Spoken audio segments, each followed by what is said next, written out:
나는 남편의 아내로 대우받았지만 너처럼 불모의 실패를 하고 몇 년이 지나서 떠나라는 말을 듣게 될 줄은 상상도 못했어. 내가 부탁을 해서 아이를 키우는 경험을 하게 해준 거야. 우리가 더 이상 너를 부양할 의무가 없다는 것에 감사해야 해. 제임스도 너한테 지친 것 같아. 제임스도 침을 삼켰다. 패트리샤와 존만 공모한 게 아니라면 더 이상 남편 주위를 조심스럽게 밟을 필요는 없지. 나를 쫓아내는 것은 어리석은 일이라고 생각했지만 이제부터 이 집에 일어나는 일을 시작한 것은 패트리샤였다. 내 걱정거리가 아니라 내가 무시할 수 있었던 현실을 직시하는 것이 낫습니다. 저는 메리입니다. 45세이며 남편과 펄리셔와 함께 인기 있는 주거 지역에 살고 있습니다. 새로 임명된 부서장인 내 남편이 집 사냥을 할 때 시내 중심가에 대한 접근성이 뛰어납니다. 특히 이곳은 까다로웠어요. 임대료가 높지만 방수와 예산을 조금 늘린 가치는 그만한 가치가 있었습니다. 남편 제임스는 8살 연상이고 이혼 이력이 있으며 친구 소개로 만났고 성숙한 포용력에 친절함 안정감을 주고 사귄 지 2년이 지나도 과거의 질병으로 아이를 못 낳는다는 사실을 털어놓은 뒤에도 결혼을 결심했다. 그 사람이 내 심정에 대해 안고 있는 문제를 듣고도 나를 대하는 태도는 한 번도 변함이 없었다. 그 사람은 변하지 않았기 때문에 이전 결혼에서 아들 존을 낳았습니다. 첫 번째 결혼에서 제 아들과 저와 함께 살도록 요청하게 되어 정말 죄송합니다. 방해하지 않도록 하겠습니다. 그렇지 않으면 제가 반드시 당신을 만들어 드릴 것입니다. 그는 스트레스를 줄이겠다고 약속해서 기쁘다. 그는 넓은 아파트로 이사하고 나를 위해 방을 준비하자고 제안했다. 존은 올해 10살이 되었고 엄마가 곁에 있으니 걱정할 필요가 없을 것이다. 억지로 엄마가 될 필요는 없다. 첫 번째 아내와 이혼한 후 남편은 친정에서 제이앤을 키우는데 도움을 주었고 몇 년 후 시아버지가 사고로 사망했고 존이 첫 만남에서 펄리셔가 제이의 어머니 역할을 맡았습니다.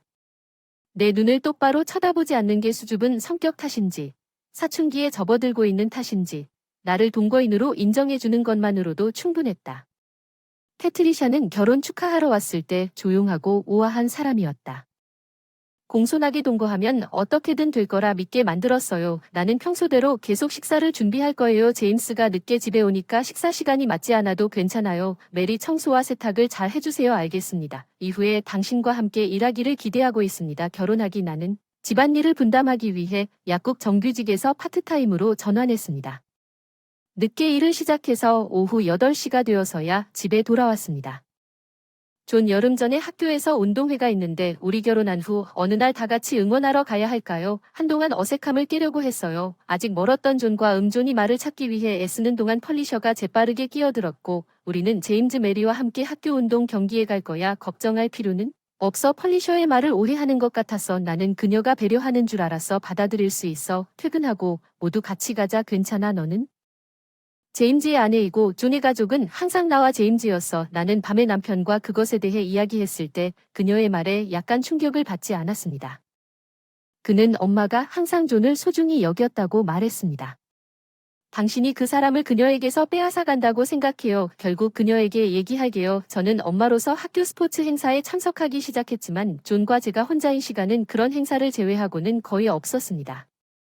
그는 뭔가 말하고 싶었지만 패트리샤는 항상 개입했습니다. 나중에 알게 된 것은 패트리샤가 존에게 저를 욕했다는 것입니다. 메리는 당신이 곁에 없다면 제임스와 함께 있는 것이 더 행복할 거라고 말했습니다. 그녀는 끔찍합니다. 제임스는 그녀가 10대 청소년에게 그런 말을 해서 속고 있는 것입니다. 그 소녀는 당연히 나를 괴롭게 만들 수 있었지만 그것은 불쾌한 계시였지만 그 당시 나는 패트리샤가 고등학교를 졸업한 후 그런 일을 할 수 있을 것이라고는 상상도 하지 못했습니다. 존은 직장을 시작한 지 1년 후 여자친구와 함께 이사했고 존이 놀랍게도 패트리샤를 떠나고 나서 그들은 결혼했습니다. 집안일을 그만둔 그녀의 유일한 즐거움은 내 인생을 비참하게 만드는 것 같았습니다. 그녀는 예전에 하던 요리도 그만두고 내가 집에 올 때까지 한순간도 쉬지 않고 식탁에서 기다리곤 했어요. 나는 부엌에서 저녁 준비를 시작했어요. 당신은 정말 이 속도로는 밤새도록 걸릴 것 같아요. 제가 요리한 모든 요리를 펄리셔가 항상 처리해줬기 때문에 요리를 잘 못했어요. 펄리셔가 맛이 보고 불평할 것 같았어요. 미안해요. 최선을 다하고 있어요. 메리 당신은 정말 따분한 팔레트를 가지고 있어요. 당신이 존을 위해 요리할 필요가 없어서 다행이에요. 그녀가 스스로 요리할 수 있다고 생각한다면 끔찍해요. 그녀는 단지 식사에 대해서만 불평하는 것이 아니라 모든 것에 대해 불평하기 시작했습니다. 심지어 청소와 세탁까지 불평하기 시작했습니다.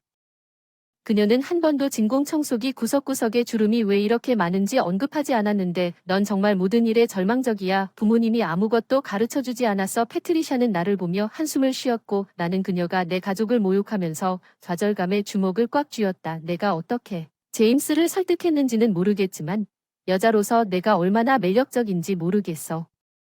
내가 오지 않았다면 그녀는 항상 같은 말로 괴롭힘을 끝냈어. 존은 떠나지 않았을 거야. 패트리샤를 알아서 제이가 떠난 후 그녀의 마음에 공허함을 느꼈습니다. 아마도 나를 얕보는 것이 그녀의 기분을 나아지게 했다면 빈 둥지 증후군이었을 것입니다. 그래서 나는 그것을 참았지만 펄리셔의 괴롭힘은 어떤 사건 이후에 더욱 심해졌습니다. 그 사건은 린더 존의 아내와 우리 큰 형의 임신 발표였습니다. 아들 패트리샤는 존의 아기를 본 적이 없을 정도로 황홀했어요. 정말 사랑스러울 거예요. 두 사람이 행복해하는 모습을 보니 결국 제 첫 손주거든요. 저도 기뻤지만 패트리샤의 기쁨은 대단했어요. 패트리샤가 행복했던 주된 이유는 아마 존 때문이었을 거예요. 그녀의 할머니에게 린더의 배달을 위해 다시 올 수 있는지 물었습니다. 아마도 린더의 가족이 비행기로 1시간 거리에 살고 근처에 의지할 사람이 없어서 펄리셔에게 도움을 요청했다고 말했기 때문일 것입니다. 물론 펄리셔는 자네 요청을 결코 거절하지 않을 것입니다. 제이앤이 더 자주 등장했습니다. 펄리셔는 그 소식을 들은 다음 날 매우 기뻐했습니다. 펄리셔는 존의 방 청소부터 침대 정리, 아기 용품 목록 작성까지 열성적으로 준비하기 시작했고 증손자를 위해 무엇이든 할 준비가 되어 있었고 자연스럽게 나는 도움을 주게 되었습니다. 메리 퇴근 후 존 방 청소를 마쳤으니 바닥과 창문도 닦으시고 왁스도 해주세요. 우리는 이번 주말에 아기 침대를 보러 백화점에 갈 예정입니다. 직장에서 피곤한 하루를 보낸 후 밤에 청소와 왁싱을 할 예정입니다. 코너를 자르는 결과가 너무 힘들어서 계속해서 하라는 말을 들었습니다. 게다가 패트리샤는 나에게 돈을 요구하기 시작했고 곧 집에는 아기용품이 넘쳐났습니다. 메리는 내일을 위해 돈을 준비했습니다. 나는 아기에게 주고 싶은 것을 더 많이 찾았습니다. 다시 한번 린더와 그녀의 가족이 그것을 사용하지 않을 수도 있는데 그렇게 많이 준비하는 것은 낭비가 아닌가? 그들이 여기 있을 때 기다려서 함께 선택하는 것이 어떨까요? 나는 펄리셔의 요청을 수용하고 싶었지만 지불할 수 있는 금액에는 제한이 있었습니다. 어떻게 그렇게 추울 수 있니? 제임스의 손자잖아. 그렇지? 너는 제이앤 혈통이 아니니까 상관없지 않나? 그렇지 않아? 그냥 린다가 그녀를 위해 선택하고 싶어 할 거라고 생각했다고 말하지 마. 패트리샤가 나를 노려보는 게 있었기 때문인지 나는 말없이 너무 멀리 갔다는 것을 너무 늦게 깨달았다. 패트리샤는 답답한 표정으로 자기 방으로 돌아갔다. 내 말을 후회하면서도 그녀가 말하는 방식에 상처를 받았다. 다음 날 아침 존과의 관계에서 펄리셔는 그녀의 방에서 나오지 않았습니다. 아마도 여전히 화가 났을 것입니다. 남편은 그날부터 3일간의 출장을 가며 소리쳤습니다. 나는 펄리셔의 집문을 통해 떠날 예정입니다. 엄마를 기분 좋게 유지해주세요. 존이 떠난 이후로 예전과 같지 않았지. 당신도 그녀에 대해 걱정했지, 그렇지? 하지만 지금 우리가 돈을 다 쓰면 존과 그의 가족이 방문했을 때 아무것도 남지 않을 것입니다.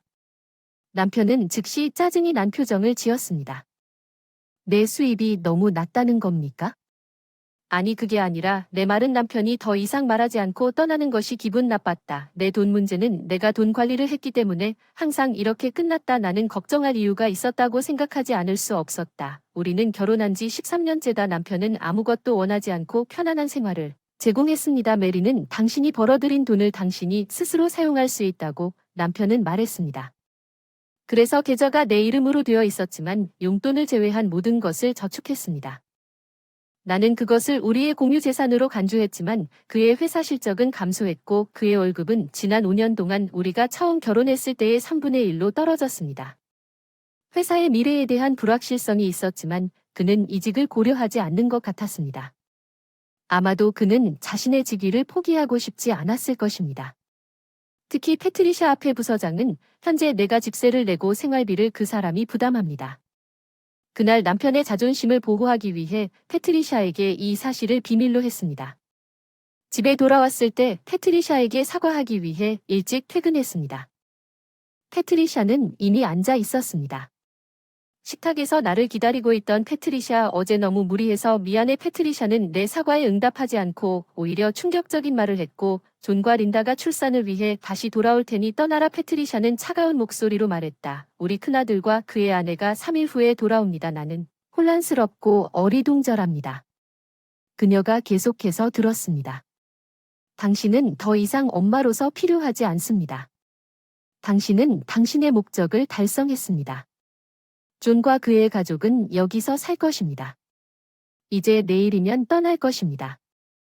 결혼 이후로 나는 알고 있었습니다. 나는 남편의 아내로 대우받았지만 존과 린더가 출산을 위해 돌아왔다는 소식을 들었을 때 내 위치를 의심해야 했습니다. 당신은 아이를 가질 수 없는 실패자입니다. 어머니를 경험하게 했습니다. 고마워해야지. 더 이상 지지할 필요가 없어. 제임스도 너한테 지친 것 같아. 제임스도 이제 새 여자친구와 잘 지내고 있을지도 몰라요. 삼켰어요. 요즘 정말 이런 일이 벌어지고 있는 걸까요? 남편과의 관계가 잘못됐나요? 그 사람이 아니라고 생각한 게 실수였나? 하룻밤 출장이 지난 1년 동안 새로운 일이라는 걸 깨달아서 이해해. 오늘 밤은 외식할 거야. 가방을 들고 집을 나서며 불안한 마음을 달래려고 멍하니 걸었다. 걸어가면서 남편 휴대폰에 전화를 걸어봤는데 패트리샤가 얘기하고 싶은데 안 받고 회사에 전화했더니 내일 모레까지 부재 중이라고 해서 패트리샤 말이 더 믿음직스러워지기 시작했어요. 그 사람 정말 다른 여자랑 여행 다니는구나. 나쁜 생각이 들어서 걷다가 울컥해서 처음 이사 왔을 때 자주 가던 시내에 발을 봤는데 아직 여기 있네. 바에 들어섰다. 생각에 잠긴 바텐더의 표정이 흐려졌다. 눈이 마주친 순간 살짝 미소를 지으시더군요. 아마 저를 기억하셨을 겁니다.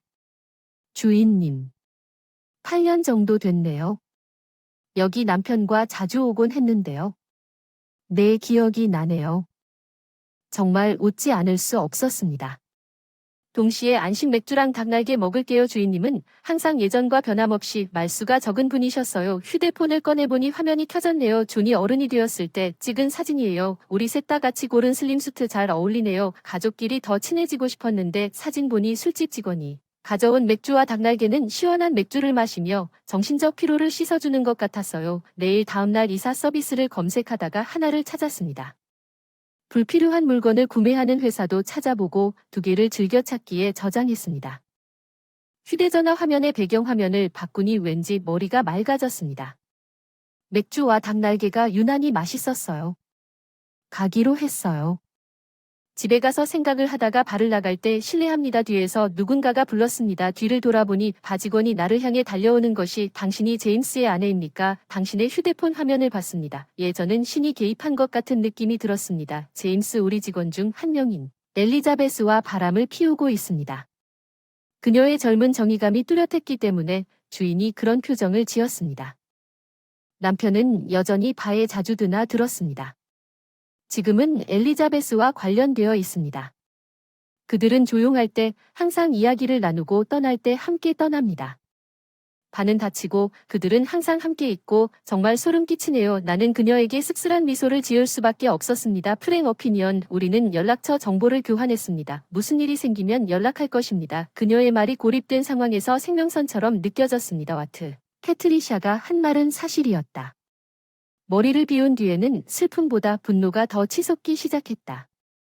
당신 말대로 패트리샤 도착 오늘 떠난다. 영화가 오니까 내가 산 걸 다 가져갈 거예요. 여기서 당신 존재의 흔적을 다 지워줬으면 좋겠어요. 나는 따로 산 가구와 가전제품을 모두 꺼냈어요. 월세와 생활비. 수입에서 내가 낸 모든 것 소지품이 나가는 것을 지켜보는 패트리샤는 당황하기 시작했다. 잠깐만 메리 뭐 하는 거야? 우리 이거 없이는 못 살아. 너가 바라는 대로 내 흔적을 모두 없애고 있어. 내일은 완전히 새로운 삶을 시작할 수 있어요. 웃음을 참으며 패트리샤의 항의를 무시하고 그녀가 이사에게 불평한 모든 것을 제거했지만 집에 남은 것은 결혼 전 아기용품과 패트리샤의 옷장뿐이었습니다.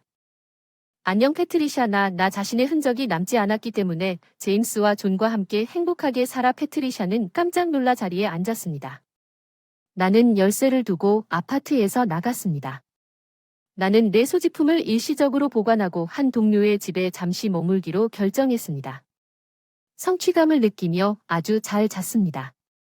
일주일 뒤에 남편이 연락했어요. 시간을 허비하는 동안 다른 여자와 뭔가 계획을 세웠던 건지 바에서 메시지를 받았어요. 사진이 잘 나와서 보내줬는데 남편이 예상보다 나이가 많아 다정하게 얘기하고 있는 것 같았어요. 술집의 여자와 정의감의 술집 직원은 사진을 닫은 후 따라갔고 호텔에 들어가는 사진도 포함되어 있습니다.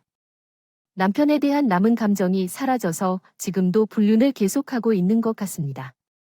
나는 여자의 이름을 물었고 다음 날 조사할 주소, 그 사건에 대한 모든 증거를 수집합니다. 남편이 메리에게 전화했어요. 존과 그의 가족은 여기 있어요. 돌아오지 마세요. 나는 돌아오지 않을 거예요. 패트리샤는 내가 더 이상 필요하지 않다고 말하면서 떠나라고 했습니다. 존과 그의 가족은 이제 거기에서 살게 될 거라 알고 있었어요. 제이앤과 그의 가족은 돈이 없어 이사를 했다고 합니다. 제이앤이 직업 학교를 졸업하고 이직을 하다가 지금은 아르바이트를 하고 있다고 들었습니다. 꼭 와주셨으면 합니다. 돌아오세요. 메리 약국에서 휴가 중이라고 들었는데 묵을 곳 있나요? 난 괜찮아. 걱정하지 마세요. 패트리샤와 존은 나를 좋아하지 않았죠. 그 사람들은 나 없이도 행복할 거예요. 내 남편은 내 비꼬는 말에 머뭇거렸어요. 펄리셔와 존이 나를 가족으로 받아들이지 않았지만 잘 무시했다는 것은 줄곧 알고 있었습니다. 미래를 위해 논의할 것이 있으면 다시 올 것입니다. 앞으로 내 인생의 마지막 행동을 할 시간이었습니다. 남편이 대답했습니다. 나중에 내 말을 듣고 안심했습니다. 오랜만에 집에 돌아왔습니다. 아내는 새로운 가구와 가전제품이 몇 개 있었습니다. 존과 린다는 소파에 앉아 일어나지도 않은 채 저에게 인사했고 제가 자리에 앉자 패트리샤는 위협적인 눈빛으로 저를 노려보았습니다. 건너편 분위기 긴장됐어. 해야 할 일하고 빨리 나가기로 했어. 그때 존이 말했어. 왜 집에 있는 걸 다 가져가고 제임스랑 편안하게 지내며 한숨을 쉬었지. 내가 달라고 해서 사줬으니까 다 가져가서 당신이 바라던 대로 내 존재를 지워주세요. 말도 안 돼요. 당신은 단지 약국의 아르바이트일 뿐이에요. 당신은 그 많은 돈을 가질 리가 없었을 거예요. 네. 남편은 여전히 패트리샤에게 내가 그를 볼 때 보이는 모든 것을 말하지 않았습니다. 사임했다면 우리는 한동안 수입을 합산해와두니 당신이 가져간 것은 두 사람의 것이어야 합니다. 급격하게 줄어들어서 지난 5년 동안 부족분을 충당하고 있어요. 이제 집세도 내고 있어요. 패트리샤는 남편을 쳐다보고 충격을 받았어요. 패트리샤 저는 그냥 아르바이트가 아니에요. 약사의 시급이 꽤 괜찮아요. 나는 제임스보다 더 많이 벌어요. 남편은 어색하게 시선을 돌렸습니다. 패트리샤의 눈은 초조하게 우리 사이를 깜박였습니다. 존은 이제부터 집세를 내야 할 것입니다. 당신은 여기 살고 있어요. 바로 당신은 할머니가 당신을 위해 해주신 모든 것에 대해 빚을 지고 있습니다. 존은 나를 얼마나 놀랐는지 바라봤습니다. 집세는 28,000입니다. 행운을 빕니다. 엄마 놀이는 끝났으니 더 이상 빚진 게 없어요. 같이 정리하세요. 당신은 곧 아빠가 될 거예요. 존은 고개를 살짝 저었어요. 그건 불가능해요. 린다는 외쳤다. 28,000달러라고. 외쳤어요. 여기서 살겠다고 했죠. 임대료와 비용은 무료입니다. 저는 직장을 그만뒀습니다. 존의 월급은 14,000달러입니다. 우리 어떻게 할 건가요? 웃을 뻔했어요. 린더. 괜찮아요. 더 싼 곳으로 이사해도 돼요. 제임즈는 아직 월급이 좀 남아있어요. 린더는 약간 안도한 것 같았지만 위자료를 청구할 거예요. 제임즈와 그의 여주인 때문에 인생은 여전히 힘들지도 모릅니다. 린더는 눈물을 흘렸습니다. 남편은 당황했습니다. 펄리셔가 나에게 새 여자에 대해 말해준 것은 무엇입니까? 나는 아내로서의 삶은 끝났습니다. 그것은 엄마의 거짓말입니다. 당신은 나에게 유일한 사람입니다. 남편은 증거가 없다고 생각했을 거예요. 제가 집을 떠난 지 열흘밖에 안 됐으니까 엘리자베스가 따로 연락하겠다고 하면 마음이 상할 거예요. 엘리자베스의 이름을 들으니 남편은 한숨을 쉬는 게 다 압도당한다는 걸 알고 있다는 걸 알고 몸을 떨었어요. 이혼 신청서를 작성할 분위기 조성. 이제 갈게요. 이혼 서류를 써서 보내주세요. 남편과 존은 더 이상 아무 말도 하지 않고 가방을 들고 일어섰습니다. 패트리샤도 서서 테이블에 손을 내리치며 이것이 전부입니다. 내 잘못이야. 우리 가족이 무너지기 직전이야. 그녀가 소리쳤어. 난 어쩔 수 없이 화가 났어. 넌 패트리샤를 떠나라고 해서 제임스에게 다른 여자가 있다고 했고 존과의 관계를 방해했다고 말했어. 모든 게 너였어. 내가 감정적으로 변해서 존과의 관계, 그녀는 펄리셔와의 관계에 좀 더 관여하지 말았어야 했다고 후회합니다. 존의 문제는 내 알바가 아닙니다. 당신은 그의 아내입니다. 이 힘든 시기에서 그를 지원하고 가족으로서 책임감을 갖고 그녀가 무슨 말을 했는지도요.